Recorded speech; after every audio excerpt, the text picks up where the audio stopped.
On September 11, 2013, the Internal Revenue Service provided this committee with one of the 770,000 pages of documents it has turned over since Ways and Means undertook its investigation into the IRS in May 2013.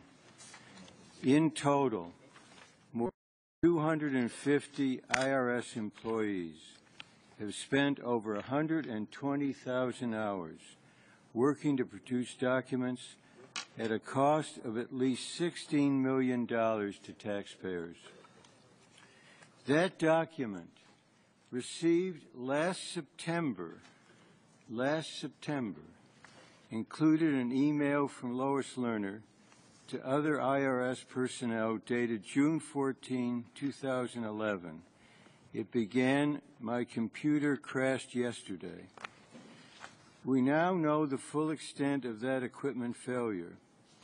Despite an exhaustive effort by forensic IT professionals at the IRS, they were unable to save her hard drive and her emails between January 1, 2009 and April 2011. Although her emails from June 1, 2009 through April 2011 are unrecoverable from her hard drive, the IRS will produce 67,000 emails related to Lois Lerner. The IRS has or will be producing 24,000 emails that have been recovered from the period before her computer crashed. They recovered these emails from other IRS employees. That is on top of more than 43,000 emails involving Ms. Lerner after April 2011 that have already been produced. There is absolutely no evidence to show that Ms. Lerner's computer crash was anything more than equipment failure. At the time of the incident in June 2011, IRS computer experts reviewed the issue and informed Lois Lerner that, and I quote, "Unfortunately, the news is not good. The sectors on the hard drive were bad, which made your data unrecoverable," end of quotes. Was her computer crash a conspiracy? No.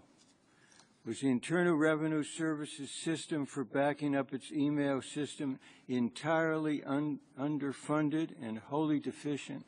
Clearly, yes.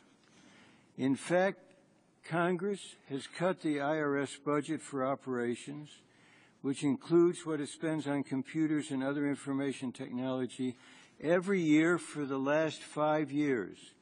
House Republicans are proposing to slash it once again next year.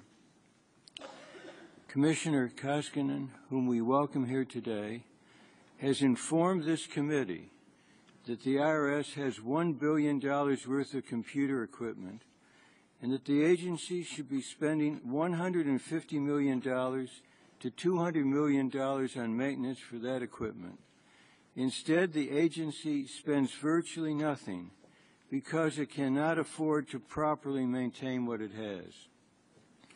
It is important to remember that emails were routinely lost during the Bush administration. In one instance in 2007, according to a report by Democrats on the Oversight and Government Reform Committee, the Bush White House acknowledged having lost nearly 5 million emails between March 2003 and October 2005 related to allegations of the politically motivated dismissal of U.S. attorneys. Lost data under the Bush administration, coupled with the number of computer crashes at the IRS, clearly demonstrate the need for government agencies to have adequate budgets to invest, upgrade, and maintain information technology. My colleagues on the other side of the aisle have taken this opportunity to rehash well-worn allegations of White House involvement, allegations that Republicans have made from the very moment the Inspector General released his report more than a year ago. On the day the report was released, before a congressional investigation into the issue had even begun, Chairman Issa accused the White House of, in quotes, targeting its political enemies. 3 days later, our chairman, Mr. Camp, in your opening statement during the first hearing on this matter, you accused the White House of a culture of cover-up. Congressional Republicans are so determined to find a needle in the haystack that they seek desperately to add to the haystack even though no needle has been discovered. It was in that vein that Chairman Camp this week said that this entire case started with the White House and sent a letter to the President requesting all correspondence between Lois Lerner and the Executive Office of the President between January 2009 and May 2011, the period before Ms. Lerner's hard drive crashed. The White House has conducted that search, and what have they found? There was not a single email correspondence sent to or from Ms. Lerner and the White House. This committee has been involved in this investigation for over a year. Here is what we learned. The 501c4 applications of both conservative and progressive groups were inappropriately screened. There were long delays in processing applications. There was serious mismanagement, and I was among the very first to call for Ms. Lerner and then Commissioner Miller to be relieved of their duties. In all of the 770,000 pages of documents that the IRS has supplied congressional committees, including ours, there has not been any evidence of political motivation or of White House involvement.